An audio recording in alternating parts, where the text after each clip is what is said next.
Welcome to Dark Knight Films Reviews and another action movie night. Tonight, I will be reviewing The Snowman, released in 2017, directed by Tomas Alfredson, from a script by Peter Strohan, Hozan Emini, and Soren Svestrup, starring Michael Fassbender, Rebecca Ferguson, Charlotte Gainsbourg, Val Kilmer, J.K. Simmons, and Toby Jones.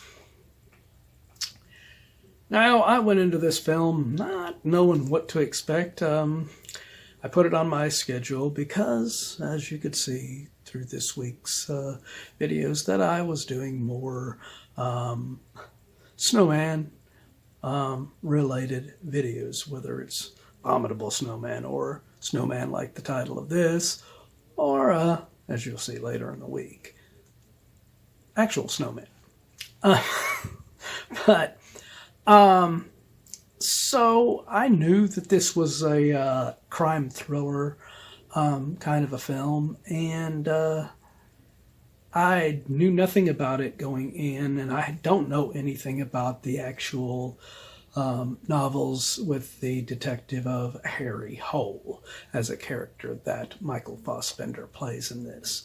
But from what I've researched prior to watching this, some of the stuff that happens in this really deviates from the books in not a good way, I don't think. First off, Michael Fassbender plays this character good enough for what he's given here. I mean, this character is a detective, but he's a drunk. Yeah.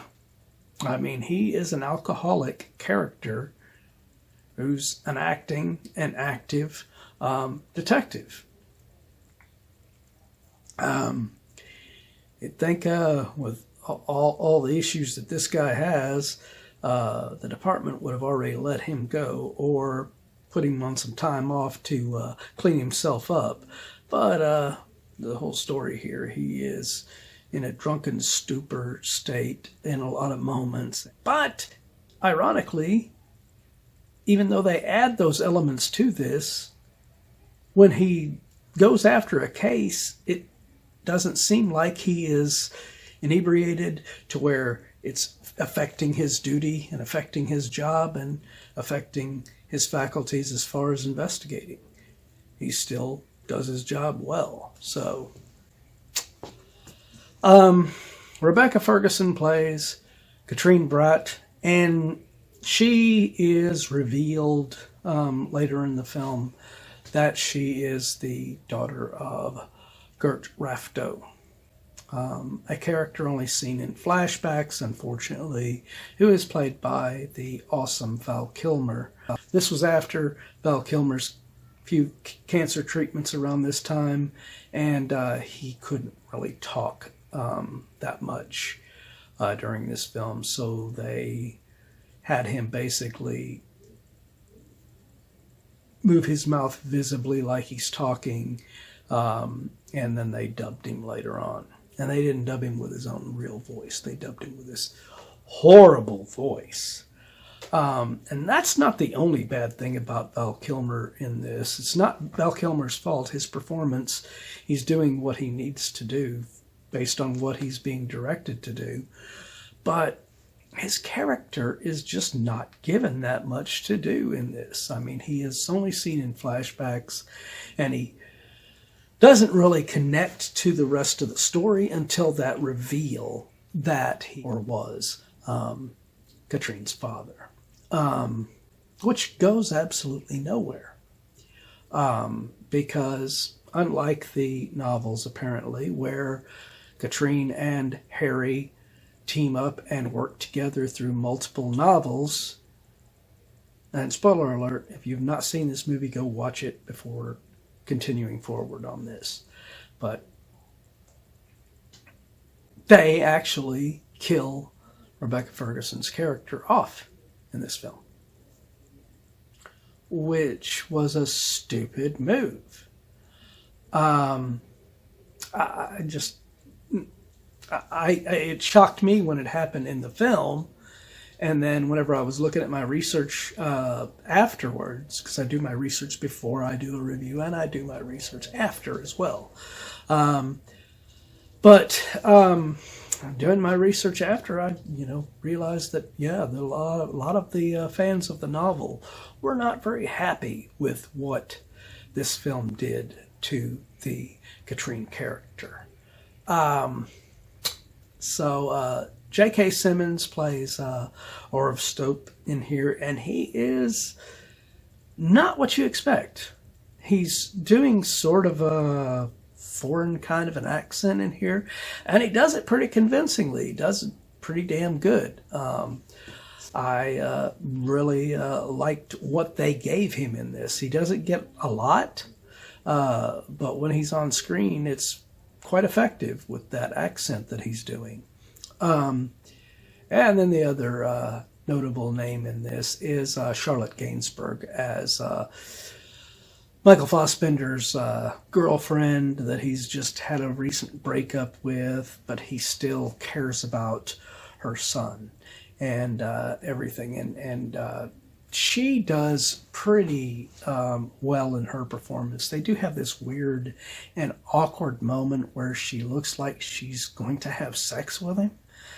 And it's so weird because it starts like you're expecting this big sex scene that's about to happen, and then it just stops that quick. As quick as it starts, it's over. And it's like, what was the point of the whole thing?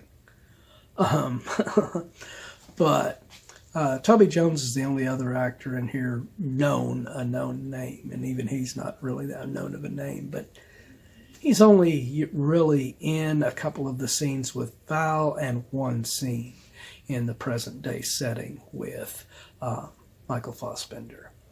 But this is not a bad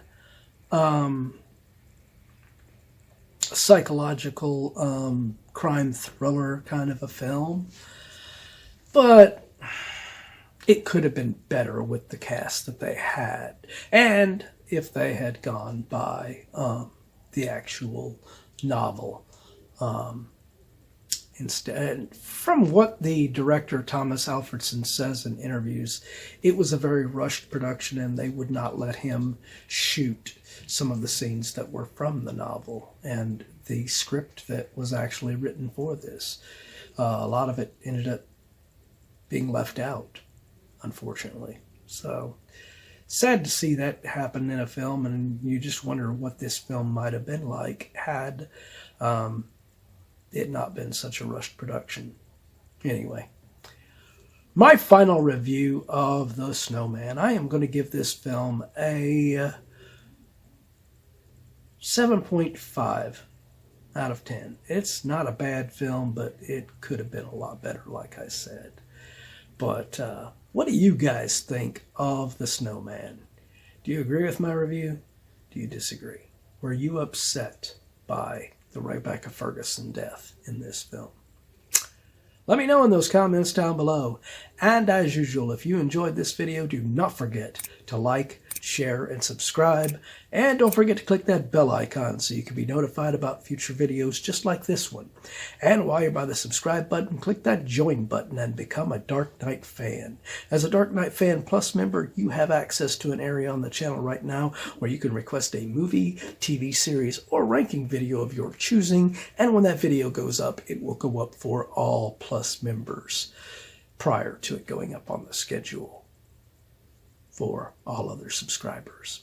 So if you want to get interactive and help me to get other movies on this channel that I might not normally review, become a Plus member. Well, that's it for another action movie night. If you missed last week's action movie night, check out the link above to get caught up on that one. And if you've missed any other videos, check out this down here where you can watch a playlist of any of our action movie nights that you have missed.